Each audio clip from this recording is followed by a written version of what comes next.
Hey everybody, thank you for joining me today. So today's video, we're going to continue on with our swatching.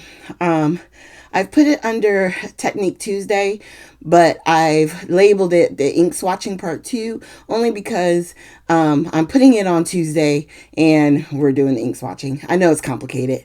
Anyway, we're going to continue. I got 2 more colors in from Catherine Pooler.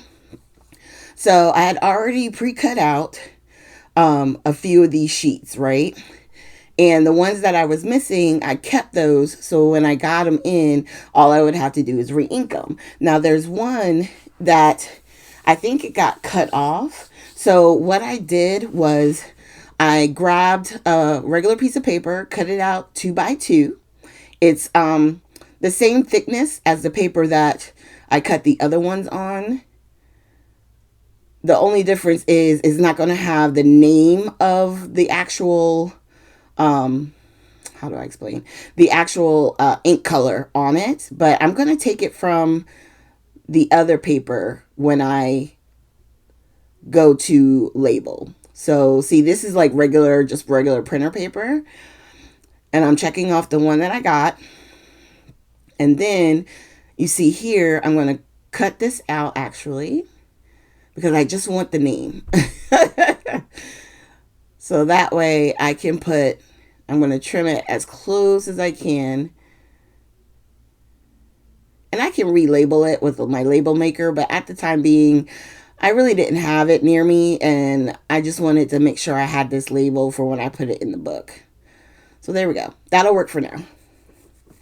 So what we're going to do, what we've been doing, I'm using the same stamp, and I just leave it really on this block because it's just easier than trying to like search all over the place for it, especially now because I'm working on the album a little bit more consistent, you know what I mean, as far as like trying to get different sections filled in, and of course working on filling in what I was missing from the Catherine Pooler sets.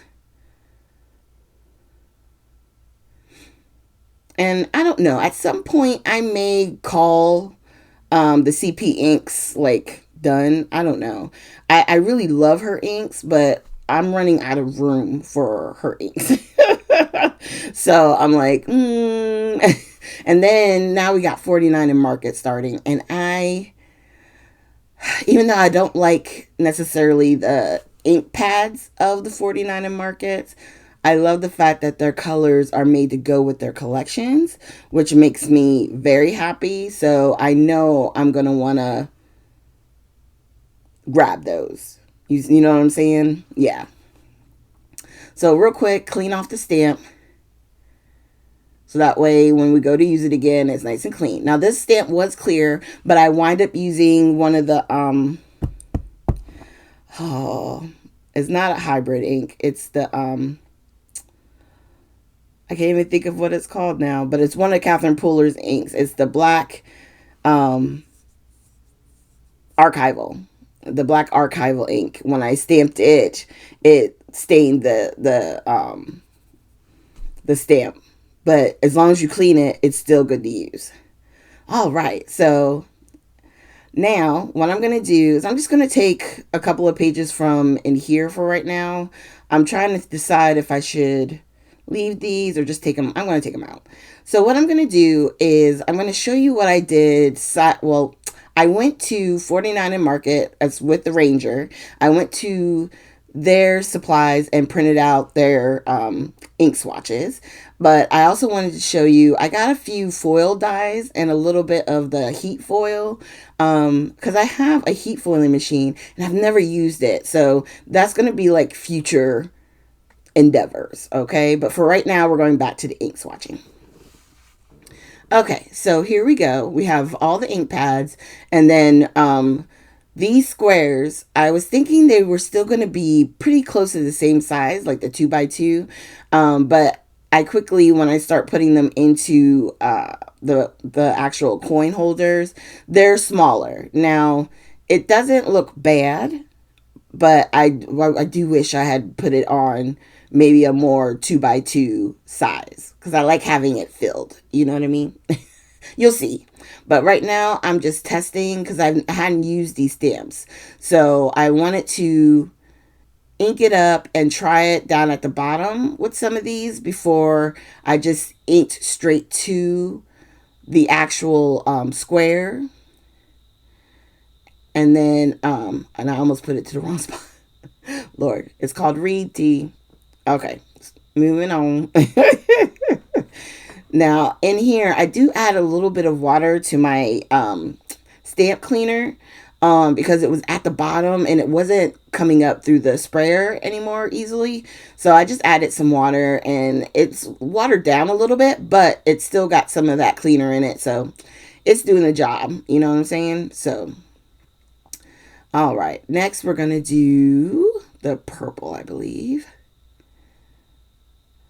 And then after, I think the first few, I stopped. Yeah. Because I was like, okay, I see how they're inking. And if I need to, I just double ink. And there you have it. And these colors, the ones that are more pastel-y, like the purple and the peach and mint, they're really beautiful colors. And I love the re-inkers. I'm thinking I might need to swatch those because they're a much more concentrated, source of that color. So they can come out a little bit darker or more vibrant depending on which color we're using. All right. Okay. So as we go through and continue to stamp, I do want to give you guys a heads up. Next week, I won't be doing a Tuesday or a Friday video because I'm actually going on vacation. And the time frame that I'll be gone, no, let me just put it to you this way. I don't have time now to pre-record. I don't. I wasn't thinking... in my mind, a few days ago, we were still like 55 days away. Next thing I know, we're 9 days away, 8 days away. I'm like, wait. Slow it down. What's happening? But it's okay. We will be having some live videos through my little scrapbook store. That's going to be showing during our crop weekend. So we'll have some fun with that. And yeah, we're just taking a little break. It'll be okay. Only because I'll be traveling and having fun and then ready to bring you back a whole bunch of content with lots of photos and stuff. All right. So I just wanted to give you all a heads up that there won't be any content. So this is Tuesday. So of this week, Wednesday, Friday, and then Tuesday and Wednesday, there will be no videos, okay? Because of the vacation. All right. And then we're going to get to this next color. I love the blues too. You know what this really reminds me of? You know their color swatch collections? I feel like these go really well with those too. Do you know what I mean? Like that blue reminds me of the, is it Inkwell? I think is what that blue swatch was called. Yeah. So if you don't have a lot of collections from 49er Market, I would still suggest getting these colors because they go so well, not only with maybe a previous collection, but even the new collections that are coming out. That brighter green goes really well with the, I'm going to find you the name. Hold on. It would go really well with the Botanical Buzz. That's a really good green for that. And with the yellow. Yeah. All right, so we're almost done. Now, at first, I did this one. I was like, okay, this is great.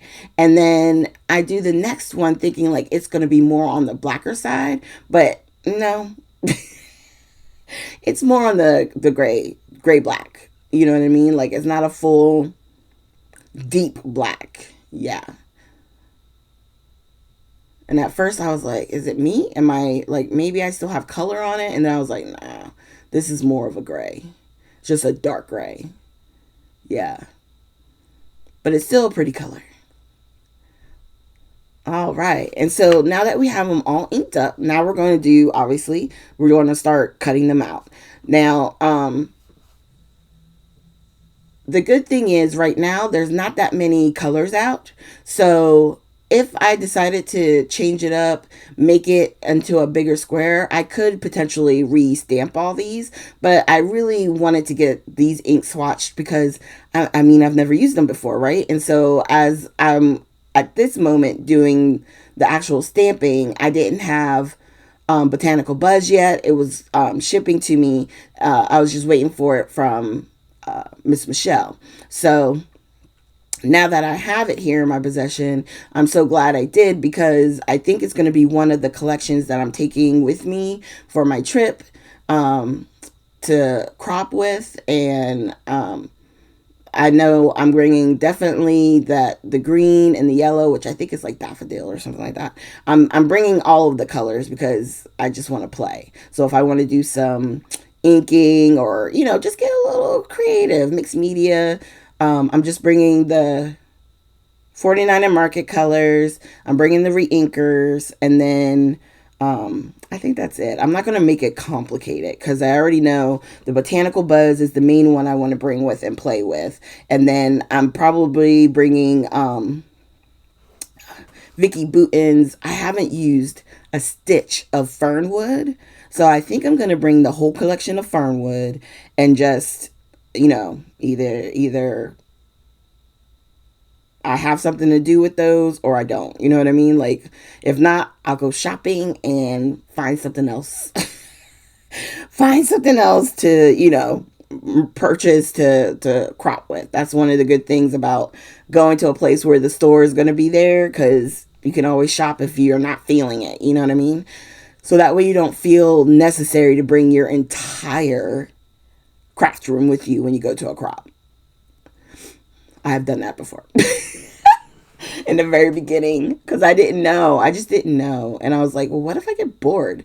That was my first question. And if you ask yourself that question, you're going to want to bring everything, So now this, I'm taking some of the tack off because, remember, I plan on probably doing some like artsy stuff with the fronts.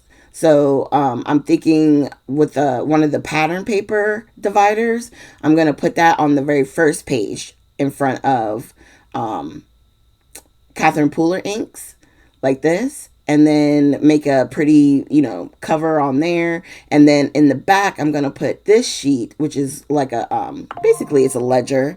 And I'm just writing down on it my different ink pads or collections that I want to include in the book so far. So it's just a running total, right? It's not like I have like a huge, well, I do. I have a quite a bit of an ink collection. There's some in another section of my craft room that I just don't use often. So I'm trying to contemplate whether or not I'm including them in this book or not. So I figured 49 and Market. I think on this one, I'm going to put the Distress Oxides. So behind this tab is going to be all of those inks. And I have a few that I still need to ink on that. So I'm going to wind up doing the 2-inch because the entire collection is in the 2x2. And I do not want to have to restamp everything. Do you know what I mean? So that's why I'm not using the actual Distress dividers. All right, so that'll go in here. And then that last one, I may make miscellaneous, which is some of my like Simon Says stamps, my favorite things. I have like random, like individual, like 1 or 2 stamp pads from like Ali Edwards, stuff like that. So that last page is probably going to be my miscellaneous, like just the random ones all kind of put together. Okay, so thank you guys again for joining me. I hope you're enjoying this process. I know it's a bit tedious, with the whole stamping and stuff, but there's a method to the madness. I want you guys to see it doesn't take long and it's really easy, and the look of it will be so nice. So thank you guys again. I hope you have a great week, and I will see you in 1 week with our next video. Thanks, y'all. Have a good one.